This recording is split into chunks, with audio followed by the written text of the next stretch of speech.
네, 그렇게 하겠습니다. 요즘 아파트 가격이 많이 폭등을 하고 오히려 뭐 1억이다, 2억이다 가격이 떨어진다고 하니까 그동안 덜 올랐던 다세대 주택에 대해서 관심이 늘어나는 것 같습니다. 지금 현재 서울은 뉴타운과 재개발 이런 걸로 인해서 오히려 다세대 주택, 다가구 주택, 단독주택이 좀 많이 사라지고 있죠. 한번 사라지면 다시 생기지 않습니다. 만약에 단독주택과 다가구 주택이 다 사라진다면 아파트만 남게 되겠죠. 근데 아파트는 다시 아파트로밖에 재건축될 수가 없습니다. 그래서 언젠가는 빌라도 우리 시대의 유물이 되지 않을까 싶습니다. 다세대 주택이 무조건 없어져야만 하고 무조건 가격이 내릴까요? 전혀 그렇지 않습니다. 시장 현실을 보면 주요 도심 지역은 다세대 주택이 많이 올라 있고 오히려 아파트가 비싸기 때문에 오히려 아파트를 전세를 주거나 아니면 매각을 해서 월세가 나오는 수익형과 갈아타고 빌라로 내려오시는 분들도 많이 있습니다. 자, 빌라 한번 연구를 해보면은요, 여러분들한테 투자 가치가 어느 정도 있고 지금이 그러한 시기이다라는 걸 느낄 수가 있을 겁니다. 그래서 지금 오늘 이 시간에는 단독주택, 다가구 주택 소유하신 분들 귀를 쫑긋 세우고 들어보시면 상당히 도움이 될 거고요. 무언가 행동을 해야 될 걸 느끼실 거로 보여집니다. 오늘은 제목을 부동산 투자, 도심에서 신축 빌라 공급이 줄어들고 있다, 줄어든다죠. 앞으로 다다음 달 3월 1일이 지나면 눈에 띄게 신축 다세주택이 줄어들 걸로 보여집니다. 그래서 단독 다세대 주택 가지신 분들은 지금이라도 상담을 좀 받으셔서 자기가 어떤 방향으로 가야 될 건지를 결정을 하셔야 될 것 같습니다. 보통 우리 도심 내에 보면 주변에 아파트는 많이 있지만 빌라, 다세대 주택이나 단독주택 밀집 지역을 보면 지도가 이렇게 나와 있습니다. 가운데 이렇게 생긴 게 길이죠. 길이 있고 또 이게 골목들, 지렁이길이라고 보통 표현을 하죠. 골목들이 안에 쭉 뻗어져 있습니다. 참 알고 보니까 참 잘 그렸어요. 그죠? 이 안에 있는 것들이 보면은 이렇게 보면 다세대도 있고 단독도 있고 또 다세대도 있고 연립주택들도 좀 많이 놓여져 있습니다. 그런데 이제 그동안 이렇게 낡은 건물을 멸실을 처리하고 4층 또는 대부분 5층짜리로 지어서 밑에 주차장, 필로티를 넣어서 본인이 살고 월세를 받았죠. 우리가 보통 꼬마 빌딩이라고 그러죠. 한때 지금까지도 인기가 굉장히 좋습니다. 그런데 우리나라 이 지금 도심 내에 이 단독주택과 다가구 주택 부지가 대부분 30평에서 한 60평 정도로 많이 이루어져 있습니다. 그런데 이 다세대 주택의 건축 허가를 받으려면 주차장법을 적용을 받아야 됩니다. 주차장법을 적용받다 보니까 예를 들어서 이러한 요 땅 55평짜리라고 예상한 걸 이렇게 해서 한번 이렇게 그림을 그려보도록 하겠습니다. 일반적으로 위에서 내려다본 평면을 보면은 이렇게 55평 정도 보면은 필로티 기준 1지하 지상 1층 기준으로 보면은 주차장이 보통 이렇게 6대 정도가 세워져 있죠. 그리고 계단을 통해서 일제 엘리베이터를 타고 올라갑니다. 5층까지. 그런데 그동안 건축법에서는 주차장의 규격을 한 대당 폭이 2.3m 그리고 세로폭은 5m면 충분했습니다. 그런데 이번에 이제 아파트의 공급을 좀 줄이고 도시 재생을 한다고 하다 보니까 이 주차장의 난이 지금 굉장히 많이 심하고 차들이 좀 커서 좀 안전하게 주차를 할 수 있도록 이 폭, 지금 2.3m인 폭을 2.5m로 지금 현재 3월 1일부터 2.5m로 키우게 되어 있습니다. 이게 아주 어려운 마법 같은 숫자입니다. 요 폭이 한 대당 2.5m씩 20cm씩이 더 커지게 되는데 요거 다 보태면은 0.6m밖에 안 됩니다. 여기 보면 1열, 2열, 3열 2.3m에서 2.5m로 커져서 20cm, 0.2m씩 커지는데 요게 3열로 되기 때문에 0.6m가 커집니다. 이 하나가 얼마나 중요한 의미를 담고 있는지를 한번 계산을 해보도록 하겠습니다. 우리나라의 주택에 대한 주차장법은 주택의 전용 면적당 합산해서, 이건 합산입니다. 합산해서 60제곱미터당 주차를 한 대가 나옵니다. 약 18평당 한 대가 나옵니다. 그런데 그동안 투룸주택이 많이 공급이 됐죠. 도심 내에서는 월세도 잘 나오고 전세가 잘 나오는 투룸입니다. 투룸을 짓는 것은 보통 주차 60제곱미터당 주차 1대인데 보통 30제곱미터 이하인 경우에는 주차법상 주차 0.5대면 됩니다. 이 말은 주차 한 대당 투룸을 2채를 지을 수 있다는 거죠. 그래서 우리 보통 보면 보통 보면은 투룸 주택이 이렇게 들어가셔서 방 하나, 작은 거실, 그리고 큰 방 하나가 있습니다. 자그만한 발코니가 있고요. 요 안에 전용이 보통 보면 9평, 30제곱미터가 전용이고 서비스 면적이 보통 1.5에서 2평 정도 제공되죠.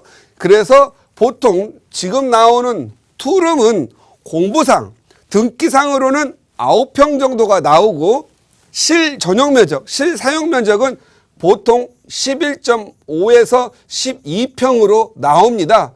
요 9평은 등기상이고 나머지 2.5 정도에서 약 3평 정도는 우리가 서비스 면적이라고 합니다. 다세대 주택에서의 서비스 면적은 골조부터 합법적으로 처음부터 지을 때부터 서비스 면적을 확장해서 지을 수가 있습니다. 이렇게 해서 지금까지 11.5에서 12평 정도로 투룸을 공급해 왔는데 이제 주차장이 빠듯하게 2.3으로 해서 주차를 6대를 넣을 수가 있었다라면 우리가 주택은 한 대당 2채니까 12채씩을 공급할 수가 있었습니다. 12채를. 그런데 그동안 일조권 이런 부분들 그리고 도로의 폭 이런 부분을 고려하다 보니까 주차장이 6대다 하더라도 이상적인 12채를 다 짓지 못하고 보통 9채에서 10채를 지었습니다. 그런데 앞으로 이 주차장 폭을 못 맞추는 일이 벌어지기 때문에 이제는 주차장이 4대밖에 지을 수 없는 주택들, 단독주택들이 많이 늘어날 거라는 거죠. 그러면 주차 대수가 2대가 줄어들기 때문에 4채가 줄어들어서 8채 정도밖에 지을 수 없는 일이 벌어집니다. 거기에 일조권 받고 한다면 뭐 예를 들어서 잘려나가는 부분들을 불법 확장을 한다 하더라도 8채 못 달 경우에는 7채 정도에서 7채 반 정도밖에 안 나온다는 거죠. 이렇게 되면은 건축을 하시는 분들이 땅을 이제 단독주택을 매입을 해서 기존 건물을 멸실을 하고 건물을 지어서 해야 되는데 이럴 경우에는 8채밖에 공급 안 할 때 빌라 값이 굉장히 많이 오릅니다. 그러면 구매자가 별로 없겠죠. 그리고 월세도 높여야 되고 전세도 높여야 되기 때문에 건축하는 업자 입장에서는 굉장히 어려워질 걸로 보여지는 거죠. 그래서 앞으로 이러한 현상들, 이 주차장법 강화로 인해서 이제는 지금 현재 월세 높고 전세도 싸게 저렴하게 공급할 수 있는 투룸 다세대 주택이 상당히 공급이 줄어들 걸로 보여집니다. 결국은 왜 줄어드느냐? 지금 현재 이 도로와 접도하고 있는 면들 있죠. 보통 보면은 이 접도하고 있는 면들이 한 12m 정도는 나와줘야 되는데 대부분 10m 또는 10.5m 하면 이것은 공급하기가 어렵겠죠. 그래서 지금 이러한 부분들이 3월 1일부터 법적으로 강화가 됩니다. 주차에 접도하고 있는 이 주차 폭이 2.3m에서 2.5m로 강화가 된다. 언제부터? 다다음 달 3월 1일부터입니다. 만약에 오늘 지금 현재 우리 이 프로그램을 시청하고 계시는 단독주택, 다가구 주택 가지고 계신 분들은 좀 전문가의 상담을 통해서 어쩌면 3월 1일까지 허가를 지금 현재 낼 수 있도록 허가를 접수할 수 있도록 해야 됩니다. 물론 건축 허가는 바로 그냥 접수할 수는 있겠지만 기본적으로 설계 도면이 나와야 되겠죠. 우리가 설계도 하면 건축 설계가 있겠죠. 평면. 그리고 여기에는 구조 설계, 또 전기, 또 배관 이런 설계들을 많이 직접 그려야 되기 때문에 다소간의 시간이 걸립니다. 그 기간 동안 만약에 3월 1일이 도래를 한다면 접수가 안 되겠죠. 그래서 오늘 우리 단독 다가구 주택 가지신 분들은 한 번 정도 건축 허가를 넣기 위한 그러한 지금 현재 상담을 받아보시고 내 집에 어떠한 변화가 있을지를 미리 예측하는 것도 좋을 것 같습니다. 우리 시청자님들도 앞으로 이러한 주택 자체가 이제 가격이 땅도 비싸졌지만 건설 비용, 주차장에 의한 공급의 부족 이런 부분으로 인해서 도심 내에 다세대 주택은 가격이 당분간 상승세를 지속될 걸로 보여집니다.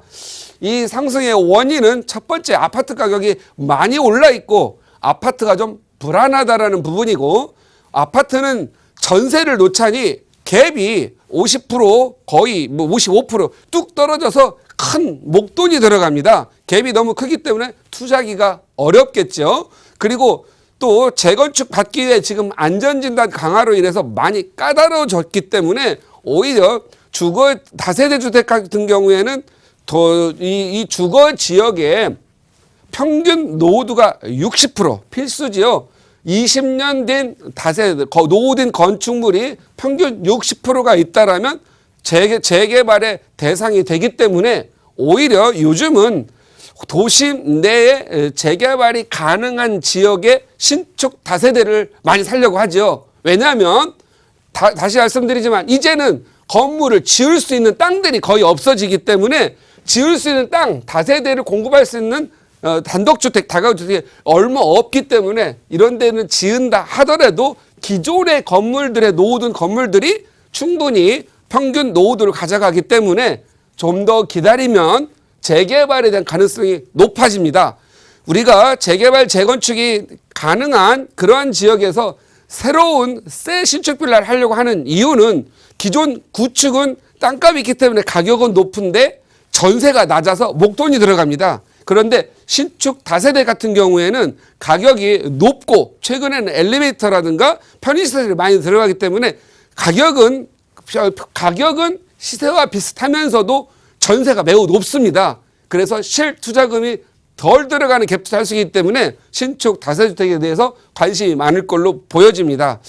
여러분들도 투자에 대한 좋은 니치 마켓을 찾아보는 게 중요하시겠고요. 기존 단독 다가구 주택 하시는 분들은 왜 법을 바뀌었느냐, 30년 40년 갖고 있는데 이런 일 없었는데 왜 이걸 따지지 마시고 항상 법은 오랫동안 경과 규정을 두면서 충분히 국민들에게 알리고 나서 진행하는 부분입니다. 내가 관심이 없다고 해서 이러한 경과 규정을 둔 것까지도 소멸되는 건 아니고 공시가 된 부분들이니까 우리 시청자님께서 잘 알아서 판단하시고 적어도 상담을 받아보셔서 내 집은 어떻게 가져갈 건지를 의사결정하는 좋은 기회가 되었으면 좋겠습니다. 자, 요즘 부동산 많이 좀 어렵습니다. 그러나 항상 공부하고 기회를 찾으려 하는 사람에게는 기회가 있고요. 웃으려고 하는 사람은 웃음이 나옵니다. 울으려고 하는 것은 울을 초세만 찾습니다. 긍정적으로 시장을 바라보면서 앞으로 3년, 4년 후에는 또다시 좋은 기회가 있을 거라고 생각하고 긍정 마인드로 부동산 시장 접근하셨으면 좋겠습니다.